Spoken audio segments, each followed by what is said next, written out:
Alright, so welcome to Let's Talk Television, Season 3, Episode 6. We are here with this week's news for Let's Talk Television. So anyways, guys, thank you so much for tuning in, whether you're here live or afterwards. Do appreciate it, as always. We're a couple minutes late here because I'm going through a couple technical difficulties here. For those of you who may have seen my Walking Dead review this week, I got the green screen working behind me, and it wasn't perfect, yeah, but I thought it was actually, I was pretty impressed by it, to get it working, and that's what I attempted to do here, but sadly, it hasn't been working. So, we're gonna go like that in the future. We're gonna, I'm gonna keep trying to do that, because I really want to then also kind of have pictures in the background as I'm talking about the news, and I feel like that would be a little bit more effective in that way. So anyways, guys, welcome to Let's Talk Television. We'll work on that in the future, but as of now, still happy to be here. So quite a bit of news this week, actually, to cover. Some big news, actually, that has, really, has some big impact on me personally and my preferences on TV and some of the shows I watch. So yeah, really happy about that. It's not every week, you have a lot of news, but it doesn't necessarily, actually really affect you that much. And some of it's just kind of, general news. Oh, you've heard of this, you've heard of that. But this is actually, a lot of news that I can really talk about and dive into. So anyways, the spotlight for this episode is American Vandal being canceled at Netflix. So of course we'll, begin our focus with that. And then of course we'll tackle some other news topics that are in the description of this video. As always, they're posted in the description about an hour before the episode starts here, about 4:35 p.m. Eastern time here on the channel. So you can go ahead and look at those before the episode or during the episode. You can kind of go down there and see what I'll be talking about, and also I'd love to hear your thoughts on any or all of these topics that I talk about today. So really would appreciate that in the live chat if you're watching, or afterwards. Leave a comment. Let me know what you think of this news, and let me know what your thoughts are, what do you think, and hopefully we can kind of have a discussion of those things. So anyways, guys, let's get into the episode here without any further ado, and get talking about this news, because like I said, there's quite a bit of news here, and I'm sure a lot of different opinions on this news too. So yeah, so I think it's really great. So anyways, guys, just to let you know, again, these articles that I will be referring to throughout the episode will not be listed in the description, unfortunately, but as I say all the time, I'm pretty sure it's relatively easy to go online and kind of search for them. I do provide the sources though, for all these articles, so that you can go on and read those specific articles. And also, I don't want to, steal any words or anything. These are not, well, some are, but not all of these, of course, are my words. So, obviously gonna, give a source, and then you guys can kind of jump on there, if you want. So, we start off with a spotlight this week. American Vandal canceled at Netflix. And this one is from The Hollywood Reporter. And I found this article actually maybe one of the best ones, because they talk about maybe an ongoing theme with Netflix, and maybe the actual reason behind the canceling of this show, beyond just the kind of surface reaction that a lot of people are having. So, let's read what a Hollywood Reporter had to say about this one, and then we'll share kind of our thoughts, and I'll kind of share, kind of my opinion on it, and why I think they really actually canceled the show. So, Netflix is not moving forward with American Vandal. The scripted true crime spoof has been canceled after 2 seasons at the streaming giant. Sources say producers CBS TV Studios have received multiple calls to revive the series for a 3rd season elsewhere, as producers had already been plotting what season 3 of the anthology would be. So they already have an idea for season 3, and I think I read an article when season 2 was coming out that they already had like multiple seasons planned in advance. Like, they had stories developed for multiple seasons. And so definitely this makes a lot of sense why they would already have some plan for season 3. They may even have, some scripts written, or the storyboards at least written for season 3. So obviously, they want to do one, right? So that's why they're kind of shopping around here. And then we get a quote from Netflix, no name to it, just Netflix in general, that says, "American Vandal will not return for a third season. We're very grateful to the creators, writers, cast, and crew for bringing their innovative comedy to Netflix, and to the fans and critics who embraced its unique and unconventional humor." So that was Netflix. And then the series debuted in September 2017 to strong reviews despite a largely unknown cast and little advance promotion. American Vandal's cancellation comes as Netflix is starting to whittle down its scripted originals from outside studios, recently axing All About the Washingtons, Iron Fist, and Luke Cage, all of which hailed from ABC Studios. So that last sentence there, or that little kind of blurb, or, out of the article, is maybe one of the most important ones, because I think that right there is the real reason as to why American Vandal was canceled by Netflix. Now, I quickly want to go over my thoughts of the show, and then we'll go more into this. So, season 1 of American Vandal. My buddy, I gotta give him a shout out here, because Shane St. Laurent, he has a YouTube channel. I'm not sure if he's currently making reviews, but he has some great reviews on there. If you want to go and watch kind of some of his older ones, really great. And anyway, so he actually kind of got me onto the show, and he made a review that I thought was very impactful for me, at least. And he described this show and what it is, and I was really interested. So, you know what? I gave it a shot, and I think this was like a month after it came out, so I kind of missed the original, or the initial hype surrounding it. And I watched it about a month after it came out, and I really, really enjoyed it. I thought it was really, really great. So, I thought it was a really, obviously, kind of a quirky, unique show. Obviously, that is in itself a spoof of true crime series, but it also is a really good true crime series. Like, it's really great, right? And it doesn't take itself too seriously. That's maybe the best thing about this show. And I would say, throughout the series, there are some serious parts, there's some dramatic parts, but they always, stick to that comedy theme or that comedy feel, and that's just what makes it so damn funny. So, some really great comedy coming out of American Vandal here as a series on Netflix, and if you haven't seen it, I really suggest you check it out. I know it's been canceled now, but the first season, awesome. Now, the second season. So, I watched that, I believe, a week after it came out on Netflix, season 2. I think about 4 or 5 episodes into the season. Maybe some of you will know, but I'm not the fastest binge watcher, so, typically I take a little bit of time. But season 1 of American Vandal, I think I watched in like 2 or 3 days. Because they're relatively short episodes. I mean, there's about 30-minute episodes, and there's about 8 episodes. So it's about 4 hours of your time for a season. And that's a pretty good deal, right? Like, so I'm not quite done season 2. And there may be a reason for that. I just really don't think it has that same, feel, if you know what I mean. That same kind of, that same original kind of hype that was surrounding the first season is not quite there. They kind of struggle to recapture that same feeling, that same success, the same successful elements in season 2. Although I find the season 2 story hilarious, maybe just as good or even better than season 1's kind of story or premise, I do feel like we really did miss Jimmy Tatro, who played Max, I think was his name, in season 1 of American Vandal, who is kind of the Vandal, right, or the accused Vandal. And I feel like his performance really kind of stole the show in terms of comedic value.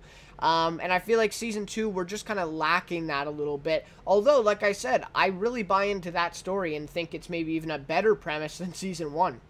So, anyways, all in all, I think season 1 is a better season, and I think season 2 kind of went downhill a little bit, but that doesn't say that it's lost that kind of true crime spoof, element to it that made it so good in season 1. It didn't. I just don't think it's quite at the same level. So, anyways, I do understand then why some people are out there saying, oh, well, season 2 wasn't as good, that's why they canceled it. But to be honest with you, I don't think that has anything to do with this cancellation or at least very little, because season 2 still got a lot of positive stuff from the critics. As season 1 got a lot of positive reviews from critics. Surprisingly, a show about, you know, drawing dicks on on teachers' cars at school, like, you know, pretty crazy, but that just speaks to how good it was and how unique it was at the time. So then season 2 also got some very good reviews. Fans really loving it as well, and I think then ultimately what we have to ask ourselves is, you know, well, then why the hell would they cancel it, right? And I think that last sentence really tells us exactly why, right? They're trying to whittle down its scripted originals from outside studios, and this show, right, this original is from an outside studio in CBS TV studios. So anyways, I think that is the real root here of the cancellation for American Vandal. And it's unfortunate, right? Really unfortunate, because I think even if the show does land at a different network or a different, you know, channel, or, you know, who knows, right? Like, it could land on Hulu or a streaming service, something right like that, or maybe even CBS All Access. I've heard a little bit about that, about it going on there, which would actually be pretty awesome for CBS All Access and CBS in general. But anyways, even if it goes on there, I feel like you're going to lose some of that Netflix audience who literally only have Netflix or only usually watch Netflix. And they're going to, you know, you're going to lose that audience, of course, if you move it over to a different, you know, streaming service, broadcaster, network, whatever, right? And so anyways, and I do think that they will find a new place for this show, whether it's on a CBS All Access. I just don't think you could do it on network television with the way, you know, that these stories are based around. I don't know. I'm not sure if you could do that, but maybe I could see that, and then maybe they kind of have to dumb it down a little bit, which I think would make the show worse, but it's better than nothing, right? It's better than just being canceled and not doing anything. So anyways, we'll have to see what happens with it, but I think that's the real reason here. I don't think it's because season 2 was a flop, like some people are saying. I don't agree with that. I do agree it's worse, but it's not a flop, right? And so I think ultimately it's just Netflix saying, you know, okay, we want more originals at home. You know what I mean? We want to produce more originals from our own company instead of all these outside studios. And that, you know, American Vandal is just kind of fallen victim to that that opinion right now of Netflix, or that goal of Netflix. So anyways, and so has Iron Fist and Luke Cage, right? And that was that made some made some big headlines this last week in the cancellation of those two shows. So ultimately, Netflix is making some moves here for the betterment of them, you know, personally. And American Vandal, I think, I mean, you take it to a CBS All Access or another streaming service, I think the show could be just as good. Again, you're going to lose some of those Netflix viewers, but I think ultimately the true fans, or the true, you know, viewers who are well, yeah, the true fans of the show will go and watch a season 3 on, let's say, a CBS All Access or a Hulu or whatever, right?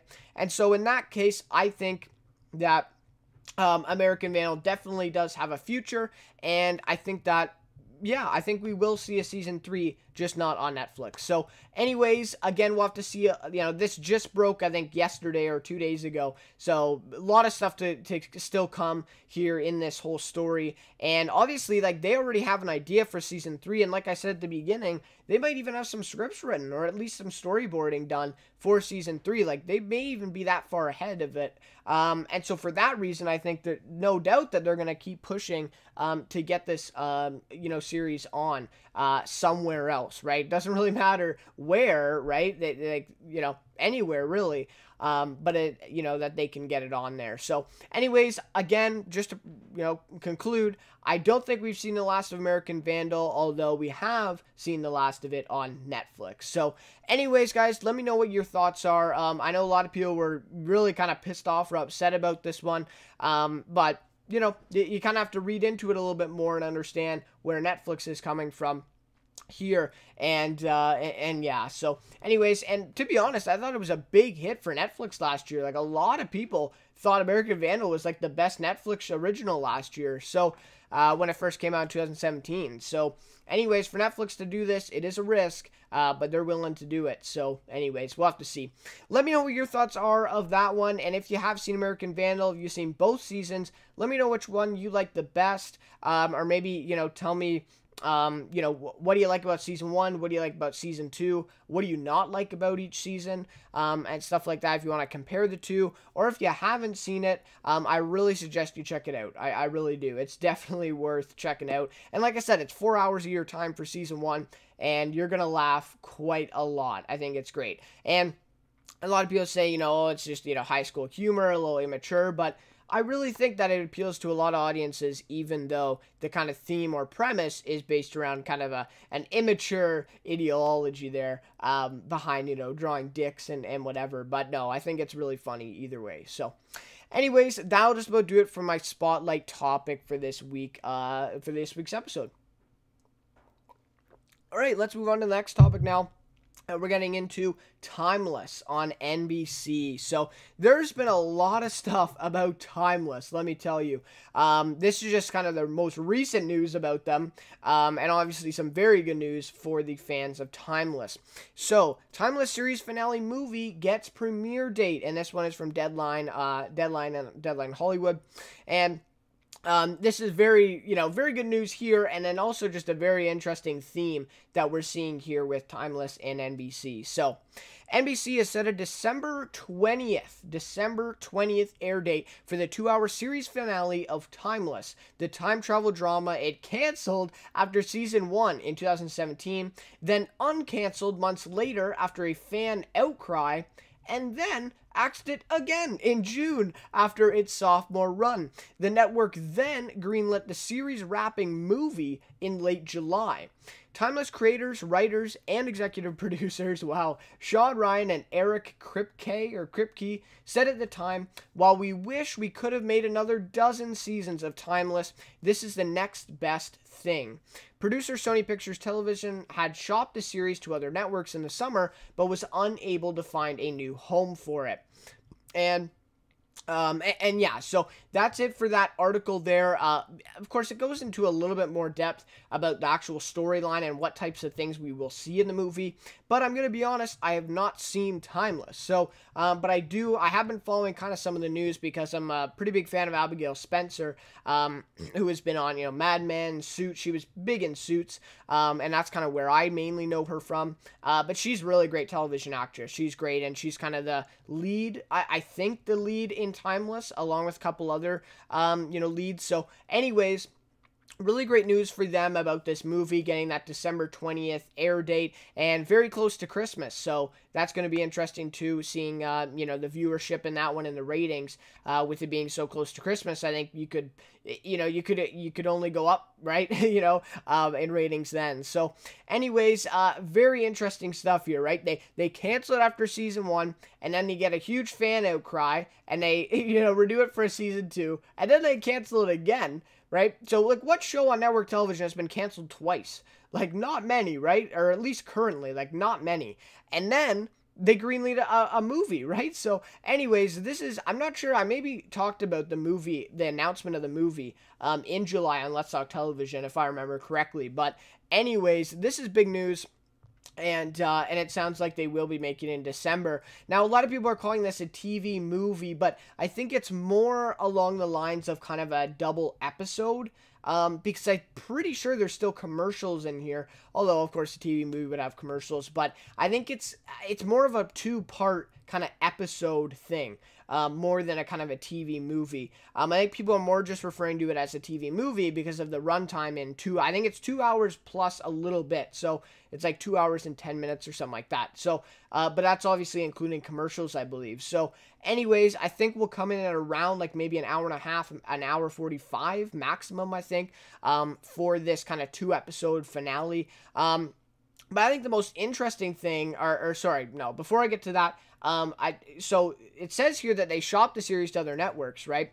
And then also it says the creators said, you know, this is the next best thing, right? And so I think that's interesting, right? NBC offers them this movie thing, and they're like, well, we want to do another season. Like, we don't want a movie, we want to do another season, or a dozen seasons, right, they say, of the show, and they couldn't find anywhere else to go. So that was very unfortunate for them. And then, so then they kind of settle with it, right? And they're like, okay, well, we'll do a movie, right? Like, again, with American Vandal, that's better than nothing, right? Like, that's better than not being a show at all. So we're going to do the movie. And I think, now getting back to this, I think the most interesting theme of this whole news and this whole discussion is the future of other series going this route, right? With this kind of finale movie type, 2-part episode series finale thing.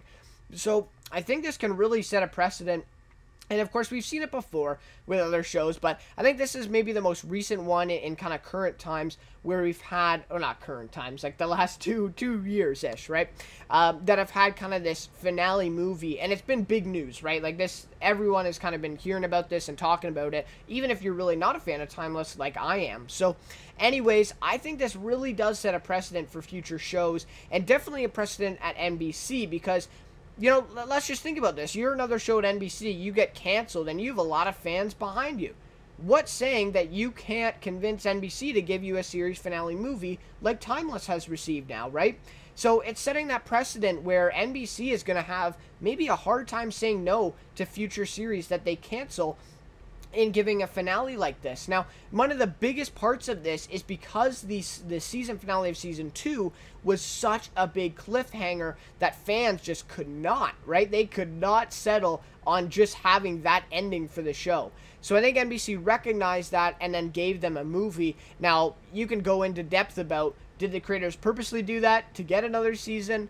Or did they genuinely think that they were going to get a season 3? So obviously that's another whole discussion itself. And if you're made more familiar with the show, definitely that's a discussion that you probably would love to have. But anyways, I think overall, I think this is good for Timeless. I mean, again, it's better than nothing, right? I think this is great for them to get a chance to finally kind of tell that story and give a conclusion, because even shows, I mean, maybe, not a show like Breaking Bad, but shows that end kind of prematurely, right? And Mr. Robot is more a recent example of they choosing to end. But shows like kind of Timeless that are kind of forced to end never truly have, even if it's not necessarily a big cliffhanger, they never have a true chance in telling that story and getting to the end of the story, the end of the show. So I think for Timeless to have this opportunity with a 2-hour finale movie type of thing on NBC, it gives them a great leg up and also gives them a great chance to conclude this series and leave the fans happy,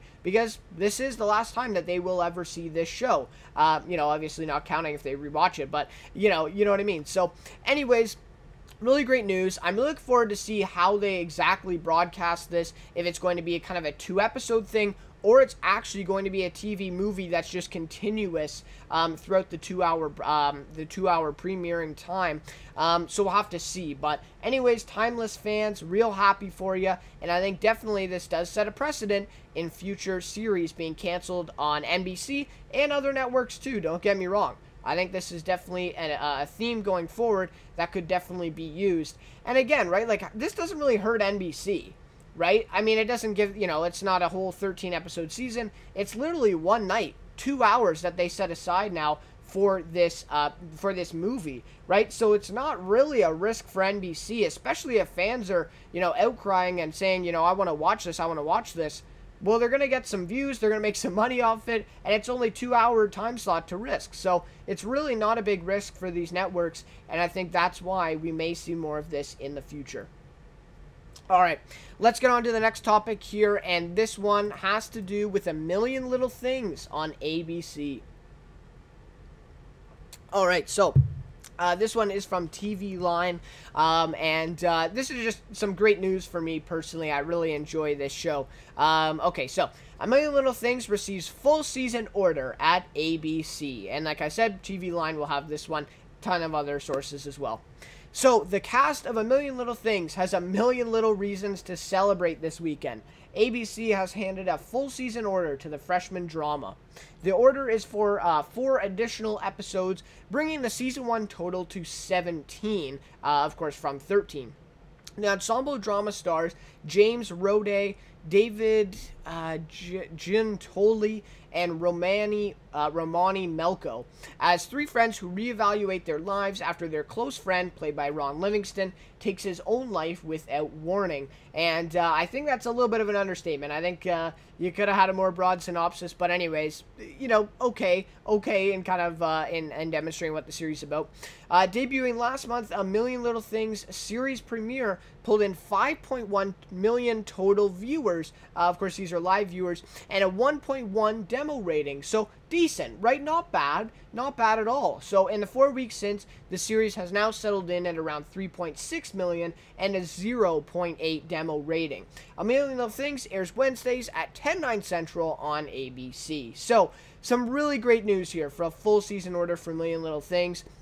And I think we had this discussion, was it last week? Or no, 2 weeks ago, I think, with Manifest not getting a full season order at first because of the different kind of show it is, right? The different format. It's a drama, right? It's not a serialized, medical drama like New Amsterdam. So we had that discussion a couple weeks ago with Let's Talk Television, and I think this comes back to that, right? This could be a show. I mean, yes, it's a drama, but I think it kind of still follows that format of, kind of like setting up a new story each week, leaving on a cliffhanger, setting up a story for next week, kind of that same format going along throughout a season. And I think a full season order would really help this series. And this also means that ABC has some real confidence in this show. Now, a lot of people are saying, oh, this is the ABC's attempt at This Is Us. Maybe, right? But also, it's a little bit different, of course, and I have my review up for it on the channel as well if you want to check it out, going a little bit more in depth and talking about the premiere and the season in general, the show in general. And so a lot of people are comparing it to it. I don't think it's quite on par, of course, with This Is Us. Not many shows are or may ever be. That show is very successful on NBC, but I think this does show that ABC has some confidence in this type of show. And also shows, or displays their kind of their kind of goal with their network moving forward, and in kind of investing more into these types of shows rather than maybe, let's say, a Designated Survivor that was canceled on ABC. So anyways, yeah, we'll have to see. I mean, does this mean that more shows like this will get a spot on ABC or other networks? And maybe will other networks like Fox, CBS, and CW, well, not CW probably won't. They just got superheroes, superheroes and Riverdale on there. No, I watched The 100. So anyways, I guess that's neither, but it's still kind of in that same category. But anyways, not hating on CW, just, so anyways, so Fox and CBS, yes, I could see them kind of more going towards a show like this, or at least a show that tackles the same sort of, not necessarily social issues, but just more of a deep kind of conversation starting show, like A Million Little Things, rather than just a drama you tune into every hour or every night to be entertained, right? And so I think that's what this show does great. And I thought it was a really, really powerful premiere that shows a lot of great things, a lot of great dialogue. I thought the writing was very well done for that premiere. And yeah, I think it's a really great series, and I think it definitely deserved a full season order. Now, let's remember, this doesn't mean that it's going to get a season 2, so we'll have to see where it goes from here and if those ratings improve. 3.6 million isn't bad, and 0.8 demo rating, it's not bad, but it definitely could be a little bit better, and I think if it drops maybe even below that, I don't know if we get a season 2. So, with a full season order, those ratings, right, it can really go either way, right? More episodes could mean even more views, more popularity, but more episodes could also mean less people are watching because they're like, oh, well, that's a lot of episodes, right? And I'm probably not going to catch up. I'm probably not going to watch all of those, right? And so that ratings can go down because, of course, almost every show on television, right, episode to episode, you're going to have a lot of change in, well, not a lot, but you're going to have a change in ratings. So if you have more episodes, the change is going to be even bigger, whether it's, positive change or negative change. So anyways, I think, yes, you could have an improvement here with the ratings, but we'll have to see if they go up or down in these next, 17 episodes, and I think we're 4 episodes in now. So we'll have to see the next 13 episodes, and see where that's at. And again, we'll have to see where they break this one with the last 4 and the first 13 and how they decide to kind of schedule that. So anyways, guys, I really suggest this show if you haven't checked it out. At least check out the series premiere. Check out my review, talking a little bit about it. I non-spoilers in that review, so you check that one out and take a look. But anyways, guys, really great news, I think, for me personally, for them getting a full season order at ABC. And if you have seen the show, let me know what you think of it, and let me know what you think of this news. All right. Let's move on to the next topic here, second last one of the episode, and I think this one is actually pretty interesting and pretty exciting going forward. All right, so this one, Steve Carell set as male lead in new Apple drama. So this was from Hollywood Reporter, and I think this was an exclusive one, so I don't think you're going to find it many other places, so I suggest you go on to that one. But really great news here with Steve Carell. So, Steve Carell is returning to television. The Office alum has booked the male lead in Apple's untitled morning show drama, starring Jennifer Aniston and Reese Witherspoon. The casting, which marks Carell's first series regular role since he wrapped the NBC comedy in 2011, marks the latest high-profile star to join an Apple series. Picked up with a 2-season, 20-episode order just off the bat, the project will offer an inside look at the lives of the people who help America wake up in the morning. Carell will play Mitch Kessler, a morning show anchor who is struggling to maintain relevance in a changing media landscape. Production on the show is set to begin next week in Los Angeles. And Carrie Aaron, I think is how you pronounce that, is from Bates Motel and Friday Night Lights, will executive produce and serve as a showrunner for the series. But what is still to be determined is how and when Apple will release this series and also its other scripted original programming. So we still don't know exactly how that's going to go. I discussed, I should say, I'm not reporting these stories. I discussed a story about Christina Applegate and her new series on Apple as well. I believe that was about a month or two ago on Let's Talk Television, and that one too. We don't know how that's going to actually, how it's going to go. Like, how are we going to watch this show? And when are we going to get to watch this show? So, same questions being asked here. Same question being asked with everything kind of Apple streaming. They're doing a lot of things. They're getting these actors and they're getting the cast together in these shows, but we still don't know when and how we're going to see them. But anyways, I'm sure we'll get a lot more details on that maybe in the coming year. And I would guess that we'd see a show like this, because I don't think it would take that long to film. Maybe we'll see a show like this maybe next summer or next fall. But I don't know. It says production. So does that mean, actual filming, or does that mean, table reads and working on scripts, right? So, depends. But anyways, really great news for Steve Carell. Any Office fans, this has got to be awesome. And when I first was reading this, I just thought of The Anchorman with Will Ferrell. Great movies, hilarious movies. Really big fan of Will Ferrell. So anyways, that's like my first thought when I heard about this premise. I was like, okay, Steve Carell is going to be Anchorman, but obviously it's not going to be quite that ridiculous, I don't think, but it is definitely a comedy, and Jennifer Aniston and Reese Witherspoon coming along too, like, these three leading a comedy, it's going to be something special. I'm actually really looking forward to this comedy. I think it's going to be hilarious, and so essentially, like, what I'm getting from it is they're all kind of anchors on this morning show, right? And maybe even competing morning shows, and we'll get a little bit of an Anchorman vibe in there about them kind of competing with each other, and kind of struggling to always entertain, the viewers with this morning show, and what kind of networks they're at and everything like that. So anyways, I just really love the idea already, and Steve Carell back on TV, back in a television series, is going to be awesome. So anyways, some really great news here, I think, something to be really excited about. Again, we don't know when or how we're going to watch a series like this or other Apple series yet, but definitely looking forward to it nonetheless. I think it's going to be awesome. So, some really great people involved in this. And, sometimes you see shows, you're like, well, that's a great caster. They got one of the, they got like an Amy Adams, for example, right? They have Amy Adams in Sharp Objects, right? And so you see that sometimes.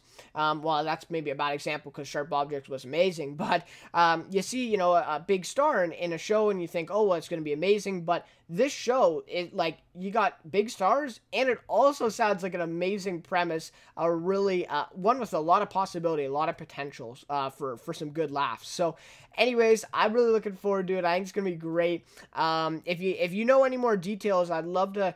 Maybe I'll do some more research after this and kind of find out some more stuff about this one. Because this was kind of just the announcement of Steve Carell getting casted. But yeah, man, I'm excited. I'm looking forward to it. So anyways, guys, now let's move on to the last topic of today's episode. And this one, we'll be talking a little bit about Power and the showrunner of that one getting a new deal. So, all right, let's get into this one. So, Power spinoffs planned as creator Courtney Kemp, her name is Courtney Kemp Agbo, but I think they left that out of the headline here, so Courtney Kemp seals new deal, and this one is from Deadline Hollywood, so check that one out, and there was a lot of stuff around this one. And so it does go into the article, does go into this in the article, but this does come after 50 Cent's big deal that I talked about a couple episodes ago. So very interesting stuff here, and it's important to kind of connect these two. The power behind Power, I love that, will continue to surge as stars... to surge at Stars as series creator Courtney Kemp has signed a new overall wide-ranging deal with the premium cabler's parent company Lionsgate. Deemed as a one-of-a-kind agreement by Lionsgate itself, the development and production deal launches Kemp to expand the Power franchise with potential spin-offs among a number of commitments by Stars. And then we get a quote here. Courtney is a one-of-a-kind talent, and we couldn't be more excited about this unique and exclusive deal, asserts Lionsgate Television Group Chairman Kevin Beggs. And then he continues, she's an exceptional producer, incredible showrunner, and artist, and we're proud that she chose Lionsgate as her creative incubator. Okay. The multi-year and multi-show agreement comes about 2 weeks after Power star and fellow executive producer Curtis 50 Cent Jackson put pen to paper for his 4-year pact with Stars and also his production company, right? And then this is Courtney Kemp, who says, I'm incredibly proud of the success we've had with Power, and I'm excited about expanding our banner and diversifying the types of stories we're telling. And then it says the Emmy-nominated, Kemp said. So, good reminder there. She's an Emmy-nominated, I think it's a writer, right? Emmy-nominated writer.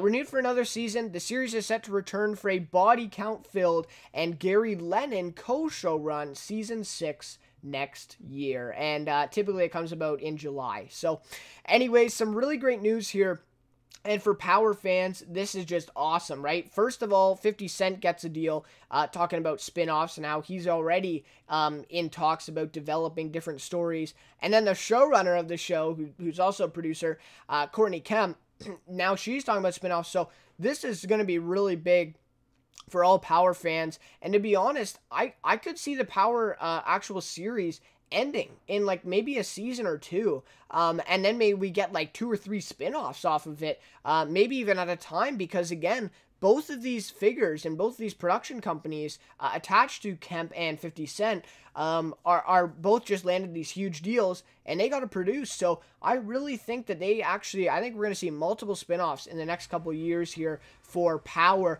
And I always say, I really love Power for the type of show that they are. They aren't afraid to kind of take risks, right? And, not that I think it's, an award-winning show. I don't think it lines up to Breaking Bad, right? But I think just the way in which they kind of take risks, and really any episode, any character could die.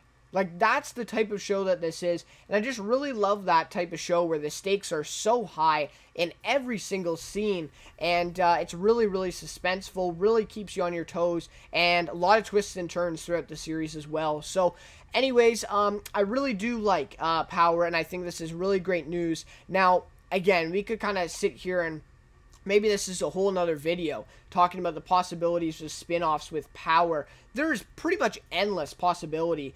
You could maybe even have a Power spin-off without any of the cast from the original show. I mean, just the stuff that's brought up here, or maybe just one cast member from the show. So some really great stuff. Again, you could have a pre-Power spin-off. You could have a post-Power spin-off. You could have maybe even one that's going on at the same time. Kind of a parallel spin-off to the show that's already going on. Like, tons of possibilities here, and that is really due to the brilliant writing from Courtney Kemp, show running, and also the other writers and just the production team that really put this into motion when they first began, and the direction that they've taken. So anyways, some really great news here. This article goes very, very in depth with also her production company and a couple of the changes that they're making. And I think this is also important too, that we find out that Gary Lennon is going to co-showrun with Courtney Kemp in season 6, which will be the first season that we'll have a multiple showrunners.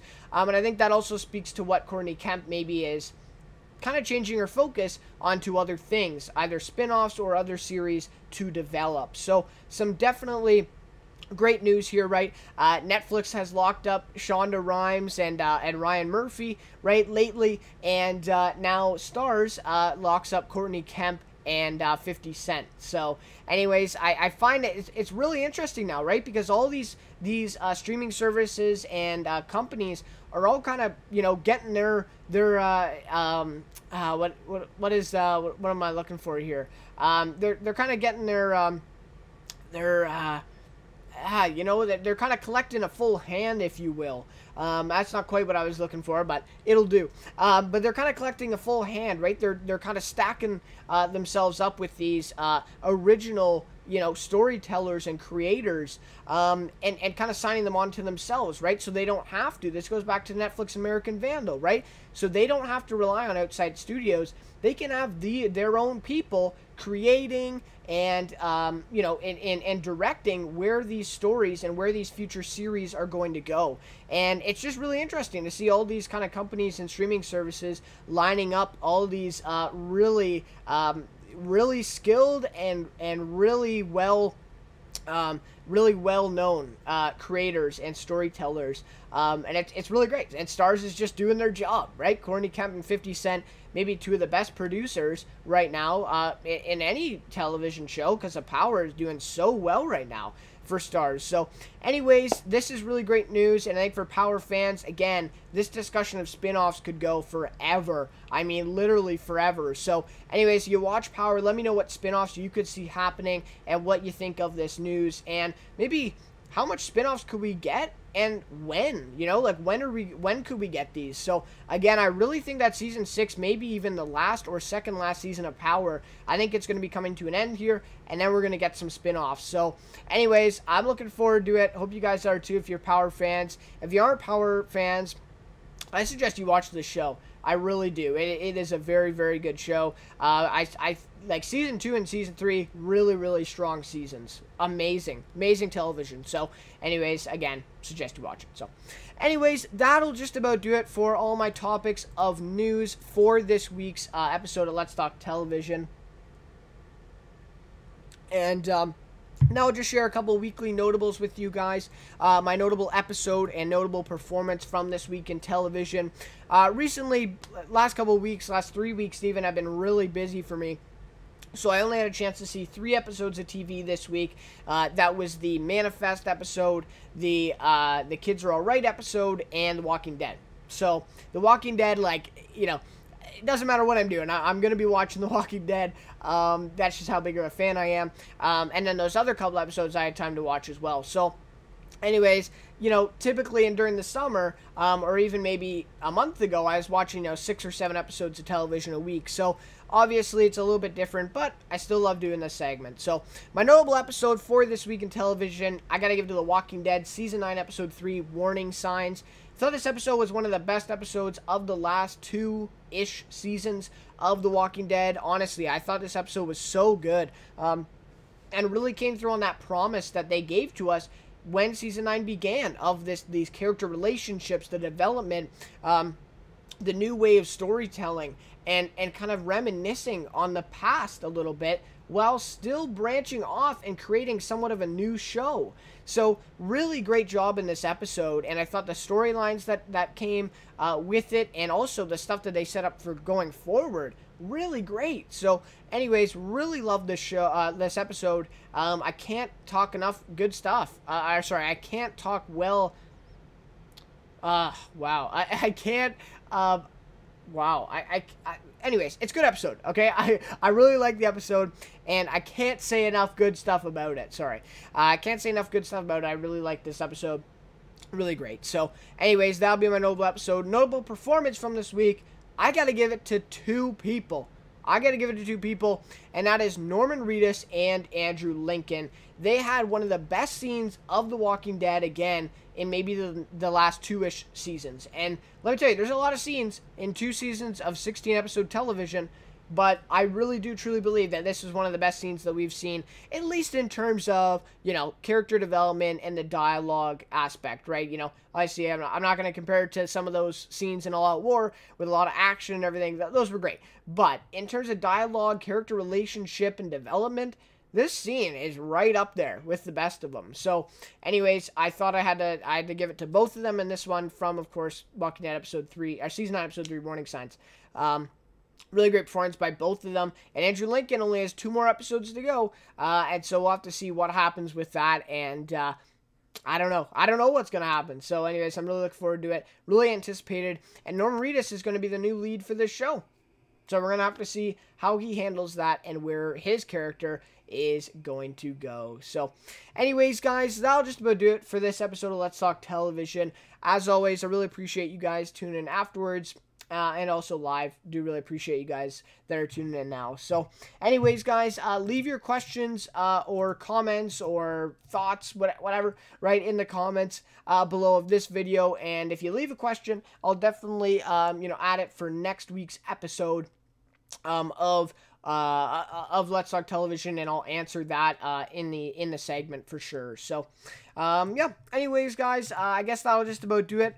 Like I said, leave your comments, leave your thoughts of any and all of this news that we talked about today in the episode. Really enjoy doing these episodes, really do. So we'll see you next week for Let's Talk Television around 4 p.m. Eastern Time to 5 p.m. Eastern Time, somewhere in there. I'll be here live on the channel with another episode. So anyways, and I'm not sure, I may actually tweak the schedule for season 3. Anyways, I'll get maybe more into that maybe next episode. I'll share some more concrete details, but I think I am going to shift the schedule here and kind of because I think taking a week off is kind of pointless because there's always going to be news going forward. So anyways, we'll see what happens, but I am going to tweak that schedule, and we'll see. I'm not sure about the season stuff right now and the episodes and all that stuff, so yeah, we'll have to see going forward. But anyways, guys, thanks so much for watching this one. As always, thanks so much for your support on the channel. Can't thank you guys enough for that. And this series, and these episodes. It's been really awesome. So, anyways, guys, a couple clips, videos will be out, of course, after this one. So tune into those if you're interested as well. All right, guys, thanks for watching, and I'll see you next week for Let's Talk Television Season 3, Episode 7. Thanks, guys. See you later.